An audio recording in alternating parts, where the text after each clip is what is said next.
Bom, cheguei aqui ao final, à conclusão daquele processo de crescimento do fermento que eu vinha fazendo já, o de 30 dias.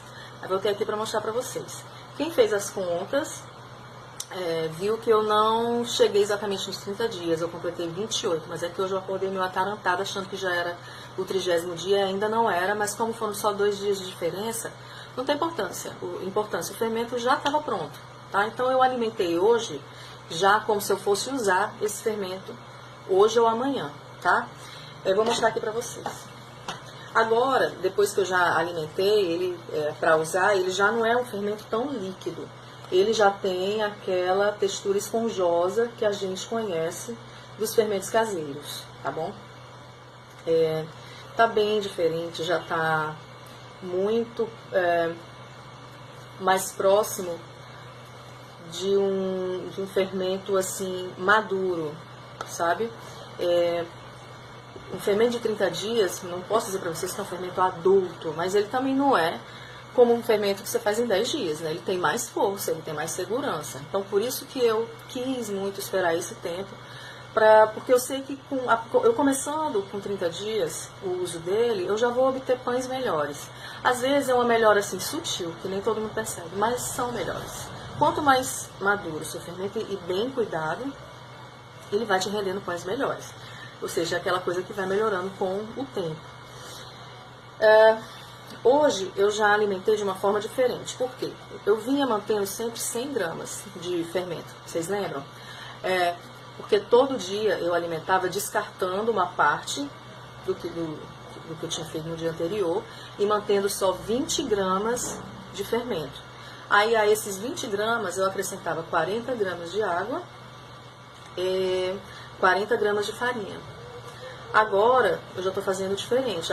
E é interessante você atentar para as proporções, que a gente vai trabalhar sempre com proporção, que é para você saber a quantidade que você precisa fazer para a formulação que você vai usar no teu pão. Eu vinha durante esses 30 dias fazendo como? Eram 100% de farinha, 100% de água e 50% de levain. Ou seja, se eu tinha 20 gramas de levain, ou melhor, para fazer a conta diferente, fazer sempre em relação à farinha. Se eu colocava 40 gramas de farinha, esse é o meu 100%, tá? E 100% de água, eu colocava então 40 de água. Eram quantidades iguais, água e farinha. Mas do fermento em si, eu só usava 50% em relação à farinha. Ou seja, eu só usava 20%. Dá para entender, às vezes eu sei que é um pouco confuso no começo, mas é porque em panificação tudo é com percentual. Não adianta, assim, você consegue fazer coisas com receitas que você apenas decora, mas se você dominar esses parâmetros que são definidos em percentuais, você vai muito mais longe na panificação. Então, o que eu vinha fazendo era 100% de farinha, 100% de água, 50% de fermento. A partir do 30º dia, eu já alimento de uma forma diferente, porque eu não quero mais o fermento tão líquido, então vou mexer nas proporções. Eu vou manter 100% de farinha, 50% de fermento, mais 60% de água. É mais água que fermento, mas é menos água do que eu vinha usando antes. Por isso que agora ele não é mais aquela coisa tão líquida, né? Ele já está mais pegajoso, certo? Eu diminuí a água em relação ao que eu vinha fazendo antes.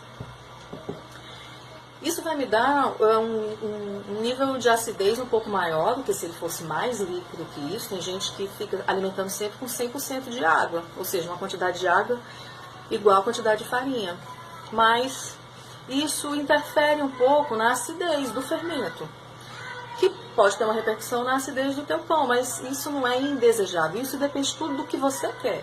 Nessa proporção aqui, de 100, 60 e 50, eu obtenho uma acidez mediana, digamos assim, que é mais palatável para um maior número de pessoas, né?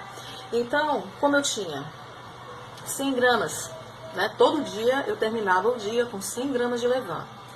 Aí, no 31º dia, que foi hoje, ao invés de descartar, não descartei nada.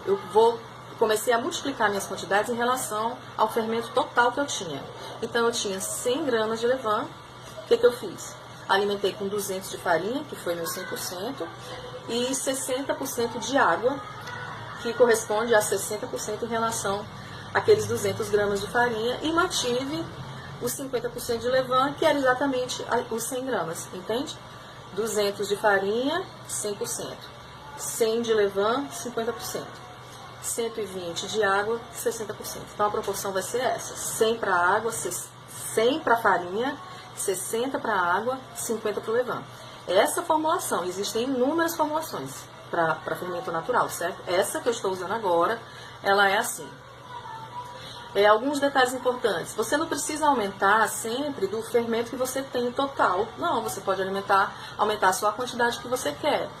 Se eu quisesse fazer, por exemplo, só com 50 gramas do fermento, porque eu vou guardar as outras 50 gramas para usar outro dia, o que eu faria? Se eu tive 50 gramas de fermento, eu colocaria 100 de água e 60% de água em relação à farinha, que daria 60 gramas. Ou seja, eu estou mantendo a proporção. 100 de água, 100 de farinha, toda vida eu falo errado. 100 de farinha, 60 de água e 50 de fermento. Entende?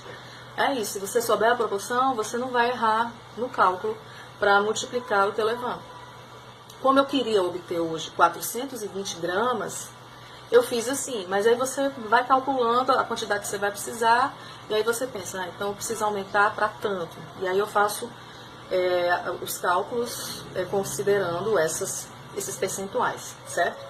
Sobre aqueles 50 que eu falei que poderia guardar, isso pode ser o meu backup. É interessante você ter um backup do seu fermento, que é aquele que você vai congelar e esquecer dele, e só lembrar se você um dia precisar, assim, para um socorro, tipo, o teu fermento morreu.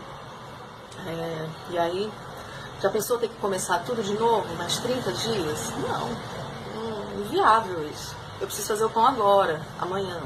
Então, eu recorro àqueles 50 gramas que eu deixei guardado, pode ser mais, certo?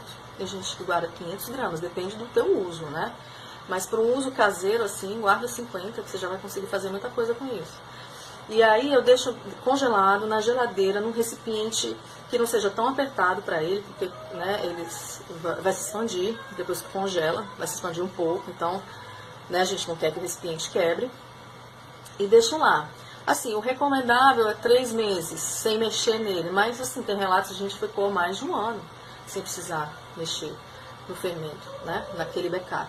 Mas com precaução, sei lá, com 3 meses, você vai lá e dá uma alimentadazinha nele, e tira uma parte para usar e mantém os 50 gramas guardados, mas aí eles já refrescados, né, porque você deu uma alimentada nele. É que no congelador a atividade ela vai zerar, mas ele não morre, ela apenas zera, né? E aí é importante para você ter isso em casa. Daqui por diante eu vou ficar usando esse daqui.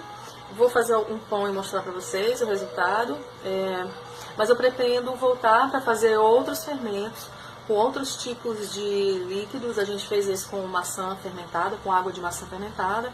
Então a gente poderia ter feito com banana, a gente pode fazer com aveia, a gente pode fazer com iogurte, pode fazer com cerveja, pode fazer com caldo de cana, até com arroz, pode fazer com água de coco, pode fazer com tantas coisas, que é uma brincadeira legal para a gente começar a ir se familiarizando com a feitura mesmo dos fermentos caseiros e testando assim os limites, né? Então eu vou voltar para mostrar outras produções com fermento e com formulações diferentes, tá bom? Como eu vinha fazendo. Será que eu disse tudo? Acho que sim. Qualquer dúvida, e se você fez em casa, se você acompanhou comigo, me mostra, por favor, manda uma foto, me escreve no WhatsApp, manda um áudio. Se tiver alguma dúvida, eu respondo. E se eu lembrar de alguma coisa que eu tenha esquecido agora, eu volto para falar. É isso, boa noite.